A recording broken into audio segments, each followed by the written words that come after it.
Selamat siang pemirsa, kembali lagi bersama saya Ilham Nazir dalam Indonesia Menyapa yang akan menemani Anda selama 30 menit ke depan. Indonesia Menyapa, selengkapnya.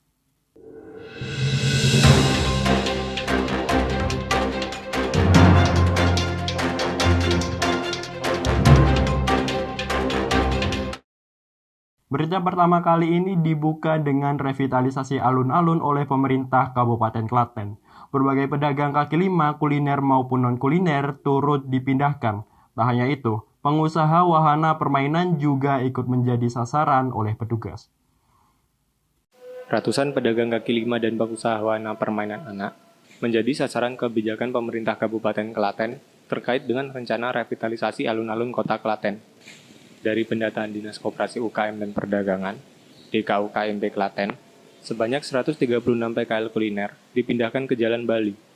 Begitu juga dengan PKL non-kuliner yang digeser ke beberapa titik antara lain Taman Nyi Ageng Rakit, Bayat Klaten, dan kawasan Terminal IR Soekarno Klaten yang terbilang belum ramai pengunjung. Relokasi pedagang kaki lima mulai dilaksanakan pada Sabtu sore, 18 Juni 2022, dan sempat terjadi selisih paham antar pedagang terkait dengan kejelasan pemetaan lokasi berdagang. Namun, akhirnya para pedagang pun hanya bisa pasrah dengan kebijakan tersebut dan mulai menempati titik lokasi yang sudah ditentukan. Di sisi lain, pedagang juga mengeluh terkait dengan masih sepinya pengunjung semenjak relokasi dilakukan. Kalau harapan semua pedagang tuh pengennya setelah direnovasi itunya, alun-alunnya direnovasi, kita kembali lagi ke sana. Kalau kalau bisa tuh jadi satu kayak dulu lagi, walaupun dikasih tempatnya sendiri gitu. Nggak gabung ke alun-alunnya nggak apa-apa, tapi dikasih tempat untuk kita dagang sama itulah mas, mainan-mainan itu jadi satu, jadinya kan alun-alunnya kan jadi rame gitu. Jadi anak kecil juga punya hiburan, ibu indahnya juga punya hiburan, sama-sama seneng. Jadi kan rame lagi. Terus kita juga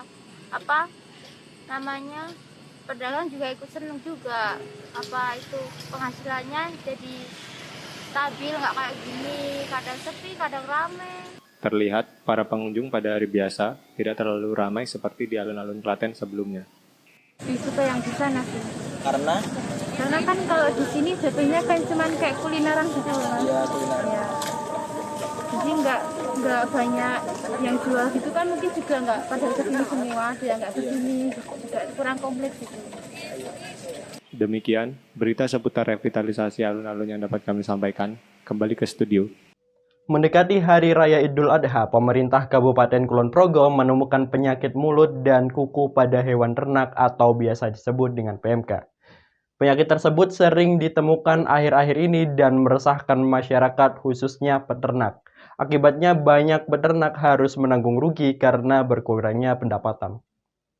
Penyakit mulut dan kuku atau sering disebut PMK pada hewan ternak kerap dijumpai akhir-akhir ini. Penyakit ini disebabkan oleh virus yang bersifat merusak jaringan sel. Penyakit ini sangat meresahkan masyarakat, terutama peternak yang pastinya akan mengalami kerugian yang sangat besar.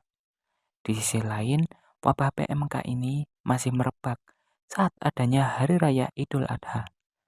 Lantas, bagaimana tanggapan masyarakat dan panitia kurban di Kecamatan Girimulyo, Kulon Progo, Yogyakarta mengenai wabah ini? Wabah PMK di Desa Purwosari memang sudah ada mas, tapi khususnya di Dusun Wonosari belum ada.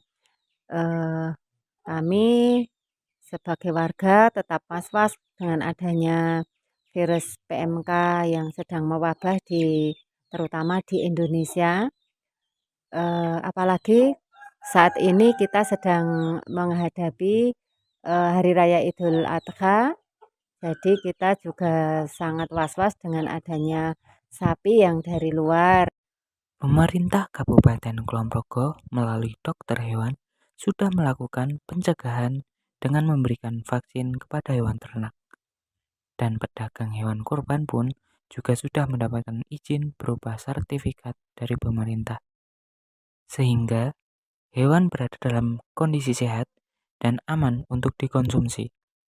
Wakil dari panitia korban di Masjid Barokah Wonosari Purwosari telah melakukan pembelian sapi pada 3 minggu yang lalu. Nah, kami sebagai wanita agak kerepotan karena korban kali ini di tengah-tengah penyebaran PMK yang sedang mewabah termasuk di daerah Wonosari Purwosari ini. Nah, oleh karena itu kami sebagai panitia, mewakili panitia berulang kali melakukan seleksi, melakukan peninjauan di mana tempat-tempat peternak yang sekiranya sudah bebas dari penyakit PMK. Demikian berita mengenai merebaknya virus PMK yang dapat kami sampaikan dari Girimulyo Kulon Progo, Yogyakarta. Pemerintah mengeluarkan surat edaran bahwa vaksin booster menjadi syarat perjalanan semua moda transportasi mulai hari Senin 17 Juli 2022. Pemerintah Sleman memberikan upaya vaksinasi booster massal bagi masyarakat setempat sampai saat ini. Vaksinasi dilakukan untuk mencegah masyarakat terpapar dari varian baru COVID-19. Untuk lebih jelasnya, kita akan ke rekan kami yang melaporkan langsung dari lokasi.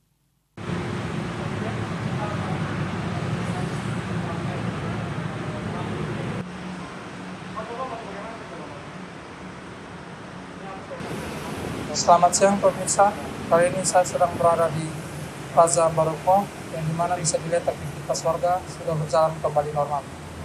Walau begitu, dengan meningkatnya angka positif COVID-19 yang tidak terkendali, pemerintah berencana menjadikan vaksin booster sebagai syarat mobilitas masyarakat. Pemerintah Yogyakarta meminta kerjasama masyarakat untuk segera melakukan vaksin lanjutan atau booster, agar dapat membantu menekan lonjakan COVID-19. Selain meminta kerjasama masyarakat, pemerintah berencana menjadikan vaksin booster sebagai bentuk syarat mobilitas masyarakat sehari-hari. Namun hal ini masih menjadi wacana karena sampai sekarang ada begitu banyak masyarakat yang masih menentang akan hal tersebut. Masih banyak masyarakat melakukan aktivitas seperti biasa atau normal. Dikarenakan banyaknya aturan dan syarat yang diberikan, banyak masyarakat pro dan kontra akan wacana. Perkenalkan, nama saya Galam, saya salah satu mahasiswa di Yogyakarta. Untuk pendapat saya mengenai vaksin booster ya, kita itu sebenarnya sebagai warga Indonesia harus taat lah terhadap pemerintah, karena itu sebagai anjuran, karena ke depan kebaikan kita sendiri. Kalau apabila vaksin booster itu digunakan sebagai sarana kita masuk ke lokasi tempat umum, ya itu sebagai syarat agar kita semua patuh, dan salah satu yang bisa digunakan adalah seperti itu syarat. Indah, menurut saya pemerintah menerapkan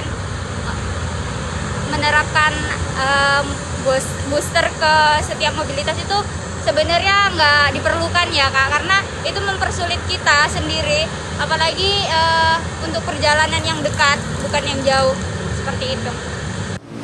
Booster sebagai mobilitas masyarakat nantinya akan diterapkan di berbagai fasilitas umum yang kerap dikunjungi banyak orang, seperti mal hingga stasiun. Selain fasilitas umum, booster juga dijadikan sebagai syarat untuk akses keluar kota, baik jarak dekat maupun jauh. Saya Alvin Joakim Junior, melaporkan dari Yogyakarta. Ya pemirsa, kami akan kembali usai jeda dengan menikmati suasana Pasar Condronegaran di Yogyakarta.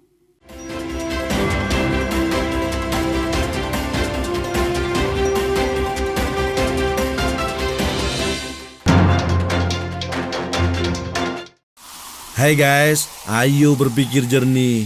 Nyatanya Sprite kemasan pas di kantong.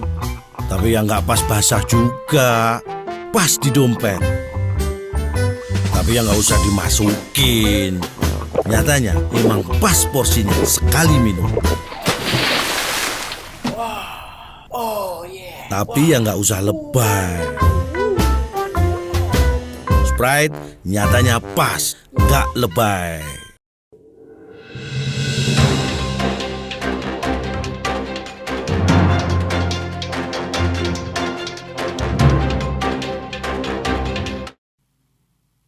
Sentra pengrajin gerabah di Klaten mendunia dengan ciri khas pada teknik pembuatannya yang unik dan berbeda, membuat hampir semua warganya memiliki profesi yang sama. Di Desa Melikan, Wedi Klaten, terdapat sentra gerabah yang sudah mendunia. Hampir seluruh warga di Desa Melikan berprofesi sebagai pengrajin gerabah, dengan ciri khas pada teknik pembuatannya yang unik dan berbeda dari daerah lain, yaitu dengan teknik putar miring. Onje Bu, niku kalau untuk tekniknya sendiri ada namanya tertentu nggak Bu? Kok bisa miring gitu Bu? Nama dari teknik Ibu ini Pak? Putar enten. Nggih miring ngoten Bu? Nggih, putaran miring. Berarti kalau misalkan warga-warga desa yang lain atau tetangga gitu bilangnya juga teknik miring gitu Bu? Miring, putaran miring. Itu kok tekniknya bisa digunakan itu gimana Bu? Gimana ya Mas? Ya, kan luwih ini penak tinggi ngoten, terus mboten ribet ngangge napa dijawil ngangge sikil ngoten niku. Dari dulu kan dari nenek moyang kan putaran miring ada. Cuman yang sekarang ada niku buat rumah ngoten niku nek sakniki nek kan putaran miring sedanten. Yang pakai putaran miring niku kathah apa menjelaskan? Semua seluruh desa ini ya. Yang buat panci, yang buat teko, ya semuanya. Itu kalau misalkan Ibu pakai teknik yang miring itu sehari bisa menghasilkan berapa Bu untuk gerabahnya? Untuk gerabahnya ya nek kula nek sehari penuh dereng nate Mas, marai kula nggih nyambi napa-napa ngoten. Kula paling angsal kawan doso 50 ngoten niku. Meskipun wis ditinggalnya dindi ngoten. Nek mungkin omah mboten buruh ngoten nggih, terus ingin mboten saged memprediksi sedinten angsal semanten. Teknik putar miring pada dasarnya sama seperti teknik membuat gerabah pada umumnya. Hanya saja, putarannya dimiringkan sedikit ke arah depan untuk memudahkan pengrajin gerabah yang mayoritas dulunya seorang perempuan yang masih menggunakan pakaian adat Jawa, sehingga mengharuskan mereka duduk dengan posisi miring untuk menjaga kesopanan karena para pengrajin perempuan tidak perlu membuka kaki mereka pada saat proses pembuatan gerabah. Teknik putar miring sudah digunakan sejak dulu. Menurut pengakuan salah satu pengrajin gerabah, pada tahun 1980-an, teknik miring sudah digunakan di sentra gerabah Bayat, Melikan, Klaten. Nek kula ki ambak kan tahun 80-an niku kula pun menekuni niku sejak dari kecil. Tapi kan dulunya sudah ada. Demikian liputan dari Desa Melikan, Wedi, Klaten. Saya kembalikan ke studio. Momen malam takbiran menjadi hal yang ditunggu-tunggu oleh masyarakat khususnya Yogyakarta. Dengan adanya pawai takbiran, ini membuat masyarakat tertarik dan bersemangat untuk melihat hasil terbaik dari para peserta. Selain kostum, peserta juga harus menampilkan aksi dan koreografinya yang menarik untuk dinilai. Inilah salah satu kemeriahan pawai takbiran yang berada di sudut kota Yogyakarta. Pawai takbir keliling ini dilaksanakan di Kecamatan Mantrijeron, Gedong Kiwo, Yogyakarta. Dengan diikuti oleh 22 masjid dari seluruh Kecamatan Mantrijeron, pawai ini menempuh rute dari lapangan Minggiran menuju Jalan Panjaitan hingga berlanjut ke Jalan Mangkuyudan. Tidak hanya menampilkan pawai takbiran, namun para peserta juga diharuskan tampil dan memberikan sebuah aksi di depan para dewan juri. Masyarakat tampak antusias mengikuti jalannya takbir keliling yang menampilkan parade kostum dari berbagai kelompok peserta yang juga menampilkan berbagai koreografi serta gerak atraksi yang menarik. Malam takbir dilakukan pada Jumat ini untuk menyambut perayaan Hari Raya Idul Adha 1443 Hijriah yang dilakukan oleh sebagian masyarakat pada hari Sabtu ini.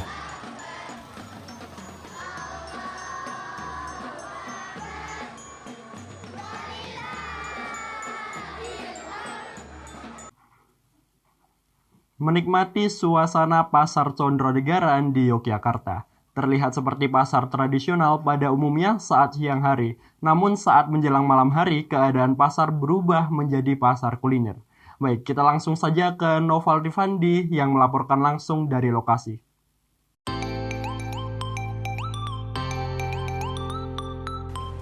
Sekarang ini saya sedang berada di daerah Condonegara. Katanya di sini ada pasar kuliner yang jarang orang ketahui karena baru dibuka sore hingga malam hari. Seperti apa tempatnya? Langsung aja kita lihat.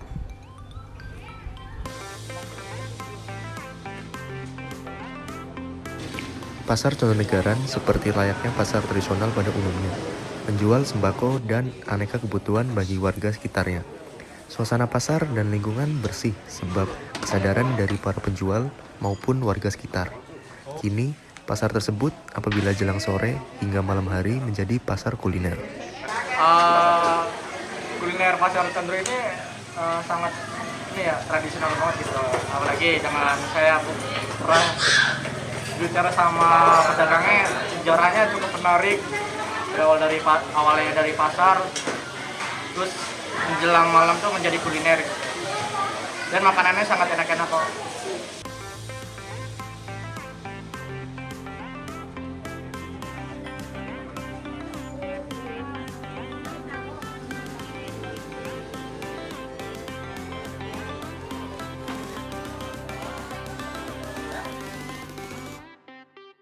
Ibu Rusti. Iya. Ibu Rusti udah berjualan di Pasar Condo berapa lama? Kalau di sini paling ya 6 tahunan. Kalau Pasar Condo ini buka hari apa aja ya? Sama jam berapa sampai jam berapa, Bu? Setiap hari dari jam 5 sampai jam 9. Oke, Bu, makasih. Ya, mari. Pasar Condonegara terletak di daerah Gedong Kiwo, Mantri Jeron, Kota Yogyakarta, Daerah Istimewa Yogyakarta. Aneka macam jenis kuliner lumayan banyak di pasar ini. Dari kuliner tradisional seperti bakmi Jawa, bakso, gorengan, angkringan, hingga kuliner kekinian semacam dimsum, siomay, dan sebagainya.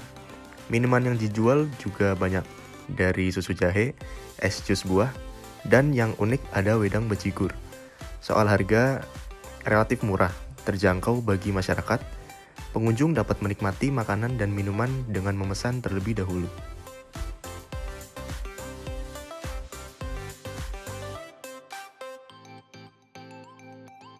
Saya Nova Rifandi Aziz melaporkan dari Pasar Condro. Ya pemirsa, kami akan kembali usai jeda dengan maraknya kasus judi online di kalangan mahasiswa.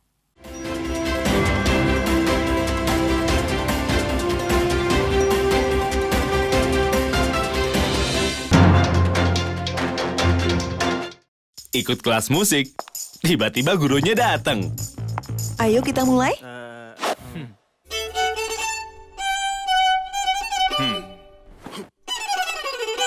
Kalau kamu?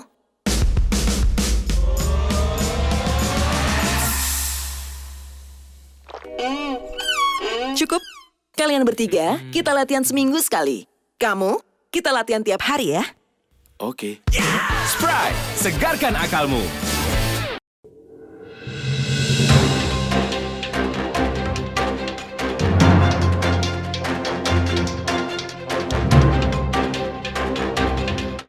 Maraknya kasus judi online di kalangan mahasiswa memberikan stigma negatif bagi sekitarnya. Tidak hanya itu, namun juga menimbulkan kecanduan dan susah lepas bagi yang memainkannya. Kenakalan anak merupakan suatu atau tingkah laku yang tidak dapat diterima secara sosial, dari pelanggaran status hingga tindak kriminal. Kenakalan anak yang sering terjadi di sekeliling kita yaitu pencurian, seks bebas, pelecehan seksual, judi online, dan lain sebagainya. Salah satu fenomena yang sering terjadi di kalangan mahasiswa adalah judi online. Mahasiswa dapat dikategorikan sebagai anak dikarenakan umumnya mahasiswa masih mendapat biaya hidup dari orang tuanya. Orang tua mahasiswa masih memiliki tanggung jawab terhadap anaknya. Mahasiswa sering menyalurkan uangnya ke situs judi online atau yang terkenal sekarang adalah slot. Hal ini kami telusuri sesuai apa yang terjadi di lapangan. Awal mula saya mengenal judi online berawal dari saya melihat di sosial media. Di situ saya penasaran dan akhirnya saya mencari link, dan di situ saya bertemu dengan linknya, lalu saya bermain.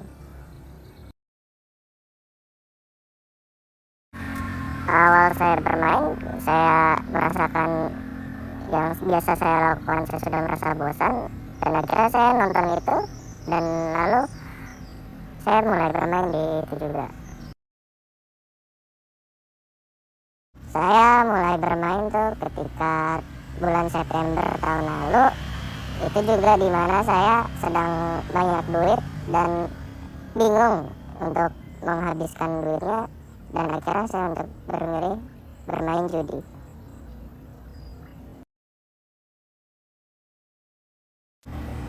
Ya, saya tidak tahu pastinya berapa, mungkin sehari bisa 100 sampai 200 ribu. Ya, bisa dikali sendiri lah untuk sebulannya berapa pengeluarannya untuk bermain judi.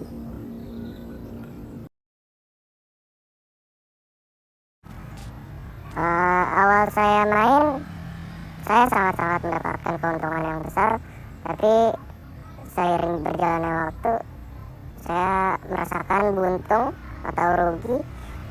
Entah kenapa ketika saya rugi, saya ingin terus mencari kemenangan di judi tersebut.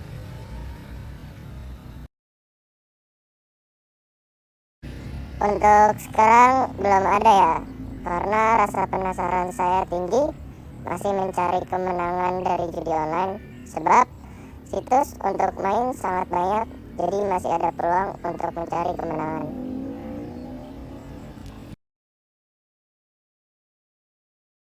Yang pertama itu pengalaman sih, yang pasti pengalaman, karena waktu dulu saya pernah minjemin uang ke teman saya, dia bilangnya seminggu mau balikin, ternyata sampai 2 bulan baru dibalikin itu.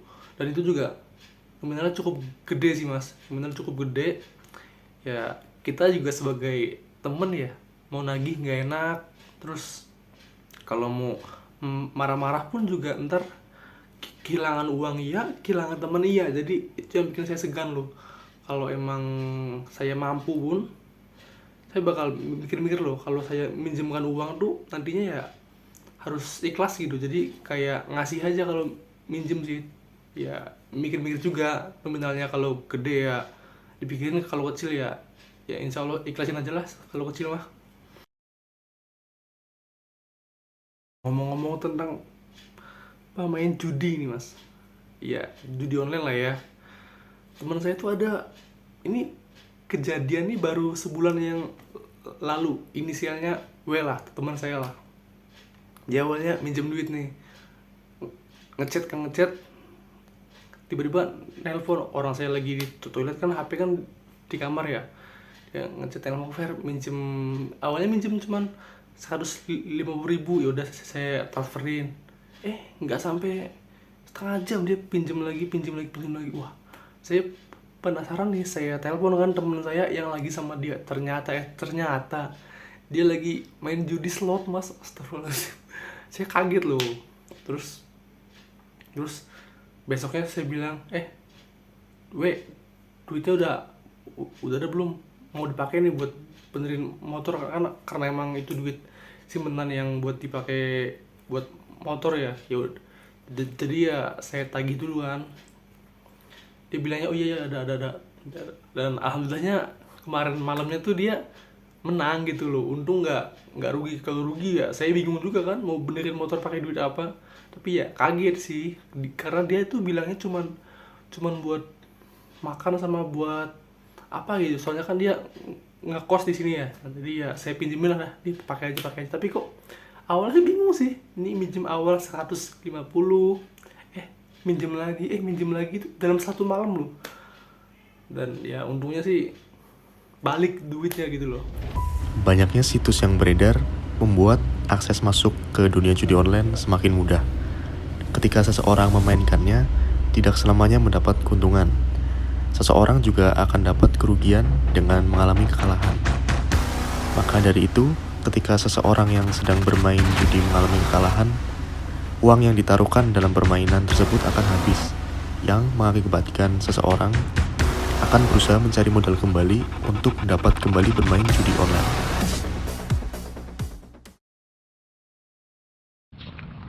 Yang membuat saya masuk ke ruang lingkup judi online itu sebenarnya keinginan sendiri, bukan keinginan sendiri ya. Ya karena sendirilah, bukan dari ajakan orang. Intinya saya cuma iseng-iseng masuk ke ruang lingkup judi online dan akhirnya bisa sampai jadi seperti ini ya.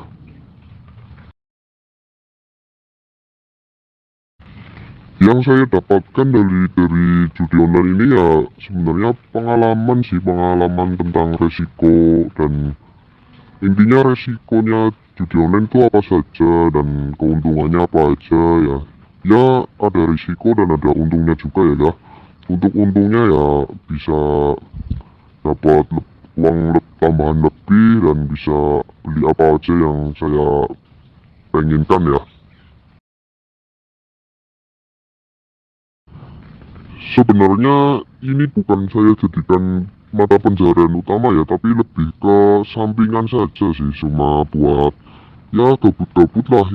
Kalau bahasanya buat gabut-gabut ya buat tambahan-tambahan aja lah, bukan jadi mata pencaharian utama, karena di sini kan ini namanya judi ya, jadi ada waktunya untung dan ada waktunya rugi ya, jadi jangan buat pelajaran aja, jangan dijadikan sebagai mata pencaharian utama ya, buat iseng-iseng aja sebenarnya sih.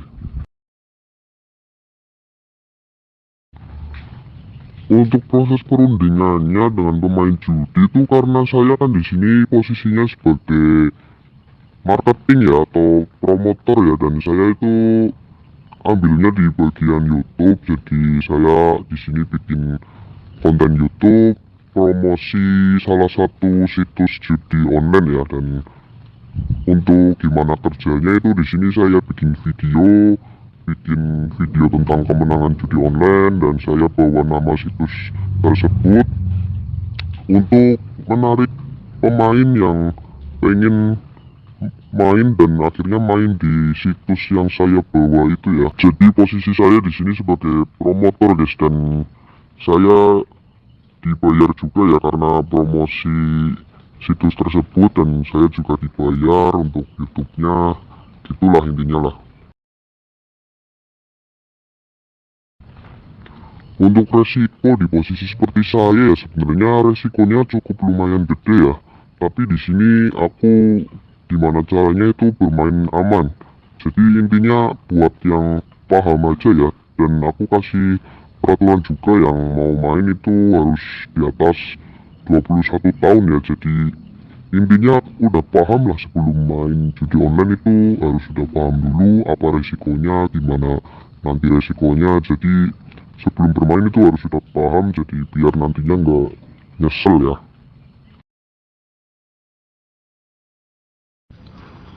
Kalau dibilang ya agak nyesel, tapi ada senangnya juga ya. Nyeselnya ya karena uang yang kita dapat itu bukan uang halal, dan pasti ya kalian mikir lah ya, bukan nggak berkah uangnya. Jadi untuk menyesali pekerjaan sebagai kayak gini ya emang ada nyeselnya sih, cuma mau gimana lagi lah ya, buat tambahan uang kan siapa yang mau, dan juga nominalnya nggak main-main sih, lumayan sih. Jadi intinya di sini saya cuma sebagai promotor saja ya, bukan pemain ya, promotor situs judi online. Berita tersebut sekalian menjadi penutup pada Indonesia Menyapa edisi kali ini. Saya Ilham Nazir, pamit undur diri, tetap semangat dan jaga kesehatan. Selamat siang.